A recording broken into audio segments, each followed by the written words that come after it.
ಮದುವೆ ಆಗಲಿಲ್ಲ. ನಿನಗೂ ಅಪ್ಪ ಅಮ್ಮ ಇಲ್ಲ, ನನಗೆ ಅಪ್ಪ ಅಮ್ಮ ಇದ್ರು ಓಡಿಸಿ ಬಿಟ್ಟಿದ್ದೇನೆ. ಅದು ನನ್ನ ಕಡೆಯೇ ಬೇಡ. ಯೋಚನೆ ಮಾಡಿ, ಬಹಳ ರಗಡೆ. ಹಾಗಾಗಿ ಓಡಿಸಿದ್ದೇನೆ. ಅಪ್ಪನೂ ಇಲ್ಲ ಅಮ್ಮನೂ ಇಲ್ಲ. ನನಗೆ ನೀನು, ನಿನಗೆ ನಾನು ನಿಲ್ಲುವುದು. ಹಾಗೆ ಮೋಹಿನಿ, ನನ್ನನ್ನು ನೀನು ಹೊಂದಬೇಕು, ನಿನ್ನನ್ನು ನಾನು ಹೊಂದಬೇಕು, ನಾನು ನೀನು ಒಂದಾಗಬೇಕು. ಒಂದಾಗೋಣ, ಮದುವೆ ಆಗೋಣ, ಮೋಹಿನಿ ಪದ್ಮಾಸುರನಾಗಿ ವಿಹರಿಸೋಣ, ಗಗನಾಮದಲ್ಲಿ ವಿಹರಿಸೋಣ. ಮನಸ್ಸು ಸಮೃದ್ಧಿಯಾಗಿ ಮಾರ ಸುಂದರ ಕೇಳು ಶ್ರೇಷ್ಠರ ಒಡವ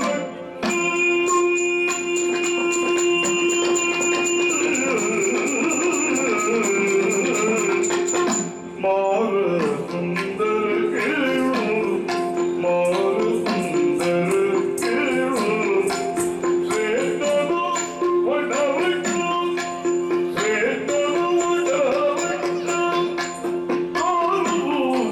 ಅದರೊಳಗೆ ತೋರು ಅದರೊಳಗೆ ಅದರೊಳಗೆ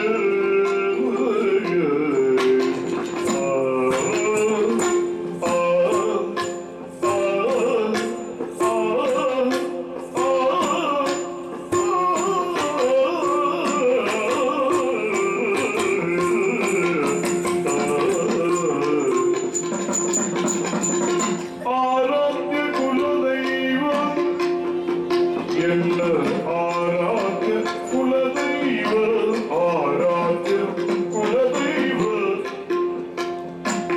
ಕಠಿಣವಾಗಿರಿಪ್ಪಳು ಆರಾಧ್ಯ ಕುಲದೈವ ಕಠಿಣವಾಗಿರಿಪ್ಪಳು ಹೊರಗೆ ಬಂದಿರುವುದು ನೋಡು ಹೊರಗೆ ಬಂದಿರುವುದು ನೋಡು ಆರಾಧ್ಯ ಕುಲದೈವ ಕಠಿಣವಾಗಿ ಇಪ್ಪಳು ಹೊರಗೆ ಬಂದಿರುವುದು ನೋಡು ಹೊರಗೆ ಬಂದಿರುವುದು ನೋಡು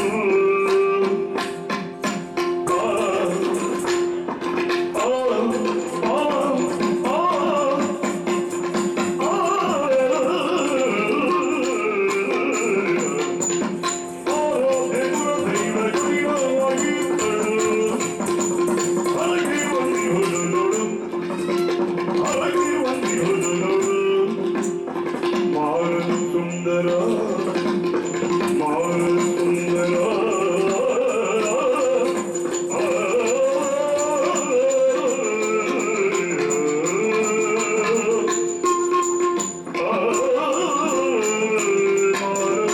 ಮಾರ ಸುಂದರ ಕೇಳ ಶ್ರೇಷ್ಠರ ಒಡವಕ್ಕೆ ಅದರೊಳಗೆ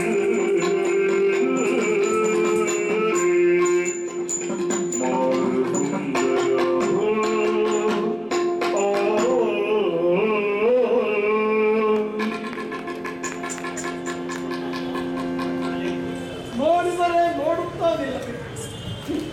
ಅದೆಂತ ಹಾಗೆ ನಿಜ, ಅದೆಂತ ಆದಿತ್ಯ. ಹೇಗೆ ಇನ್ನೊಂದು ಸೇರಬೇಕೆನ್ನುವ ಆಕಾಂಕ್ಷೆಯಲ್ಲಿ ಧನ್ಯ ಆಯಿತು ನನ್ನ ಬದುಕು. ನೀವು ಹೇಳಿದ ಹಾಗೆ ನಿನ್ನ ಮದುವೆಯಾಗಲಿಕ್ಕೆ ನಾನು ಬಿಟ್ಟರಿದ್ದೇನೆ. ಹಾಗಾದ್ರೆ ಎಲ್ಲದಕ್ಕೂ ಅವಸರ ಮಾಡ್ತೀಯಲ್ಲ ಪುಣ್ಯಾತ್ಮ. ಈ ವಿಷಯದಲ್ಲಿ ಸ್ವಲ್ಪ ಇದೋ ನೋಡಿ ತೋರಿಸ್ತೀಯಲ್ಲ ವಟವೃಕ್ಷ. ವಟವೃಕ್ಷ, ಆ ವಟವೃಕ್ಷವನ್ನು ಹೋಗಿ ಮುರಿದು ಬಿಸಾಡಬೇಕಾ? ಪುಣ್ಯಾತ್ಮ ಬೇಡ ಮಾರಾಯ. ನಿನ್ನ ಕೈಯಲ್ಲಿ ಸಿಕ್ಕಿದ್ದಲ್ಲ ಮುರಿಯುವುದಕ್ಕೆ ಇರುವುದಿಲ್ಲ. ಅಲ್ಲಿ ನನ್ನ ಆರಾಧ್ಯ ದೇವಿ ಒಬ್ಬಳಿದ್ದಾಳೆ. ಅವಳನ್ನು ಹಿಡಿದು ತನಗೆ ಹಾಕೊಳ್ಬೇಕಾ? ಅದನ್ನು ಮತ್ತೆ ಆಚೆಯಲ್ಲಿ ನಾನೊಂದು ಹರಕೆಯನ್ನು ಹೊತ್ತಿದ್ದೇನೆ. ಕೊಡುವುದಿಲ್ಲ ನಿಮಗೆ ಅಂತ ಹೇಳಿ ಬರ್ಬೇಕಾ? ಒಂದು ಕಠಿಣವಾದ ಹರಕೆ ಒಂದಿದೆ ನನ್ನ ಪಾಲಿಗೆ. ಏನು ನೋಡಿ ತೋರಿಸಿದೆಯಲ್ಲ ವಟವೃಕ್ಷದಲ್ಲಿರುವಂತಹ ಆ ದೇವಿಯನ್ನು ಹೇಳಿರುವುದಿಷ್ಟೇ. ಇಲ್ಲಿಯ ವನಜೀವಿಯಾಗಿ ಬರುತ್ತಿರುವಂತಹ ನಾನು ಮದುವೆಯಾಗುವಂತಹ ವರನು ನಿನ್ನ ಜೊತೆಯಲ್ಲಿ ನಾನು ಮದುವೆ ಆಗಬೇಕಿದೆ.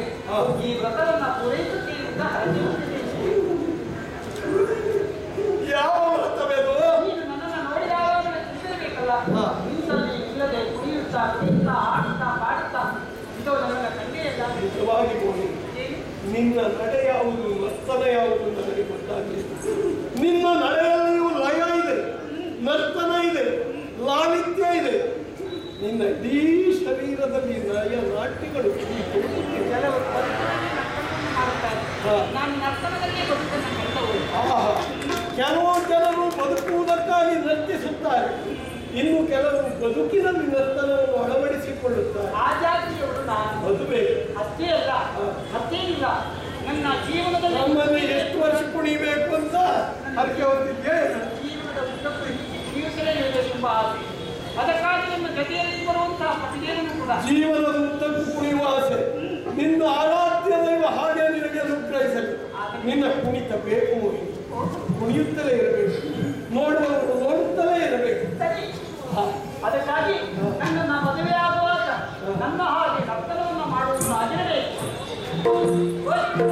ನನ್ನನ್ನು ಮದುವೆ ಆಗುವುದು ಬೇಕು. ಮದುವೆ ಆಗುವಾಗ ನನ್ನ ಜೊತೆಯಲ್ಲಿ ನರ್ತನವನ್ನು ಮಾಡಬೇಕು. ಇದೋ ನಿನ್ನ ಎದುರುಗಳಲ್ಲಿ ಸೇವೆಗಾಗಿ ನನ್ನ ಜೊತೆಯಲ್ಲಿ ಆತನ ನರ್ತಿಸುವ ಹಾಗೆ ಮಾಡುತ್ತೇನೆ. ಗಂಡ ಹೆಂಡಿಗಳು ಇಬ್ಬರು ನರ್ತಿಸಿದಾಗ ಇದು ನನ್ನ ಹರಕೆ ಪೂರೈಕೆಯಾಗುತ್ತದೆ. ನೀನು ಬಂದದ್ದು ನೋಡಿದ್ರೆ ಇವೆಲ್ಲ ಹೊಂಡಾಗಿ ಹೋಗಿದೆ. ನಡೆದಾಡಿದ್ರೆ ಹೊಂಡ ಆಗ್ತದೆ. ಏನು ಗೊತ್ತು ಮಾರಾಯ? ನನ್ನ ಒಂದೊಂದು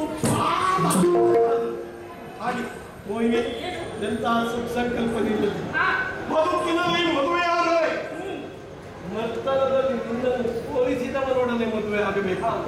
ಅಂದ್ರೆ ಕಲಾವಿದರನ್ನೇ ಮದುವೆ ಆಗಬೇಕು.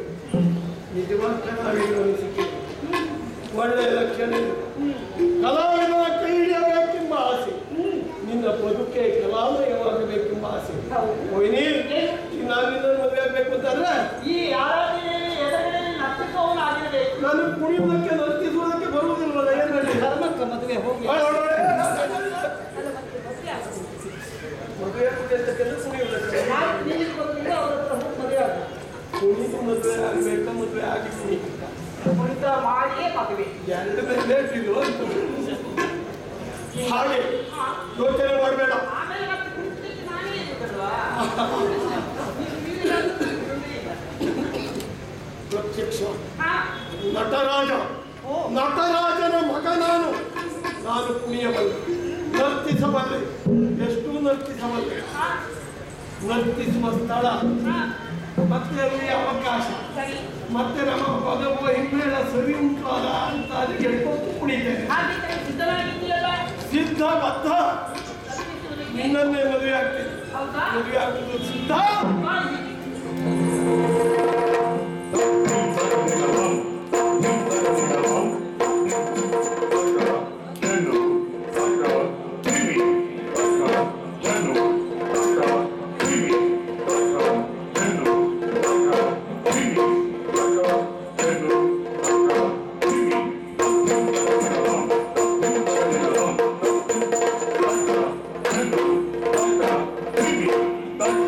General.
ತಲೆಯ ಮೇಲೆ ಇರಿಸಿಕೊಂಡ ಕ್ಷಣವೇ ಅವನ ವರದಿ ಅವನ ಕಾಲಿಗೆ ಶಾಪವಾಗಿ ಪರಿಣಮಿಸಿದೆ.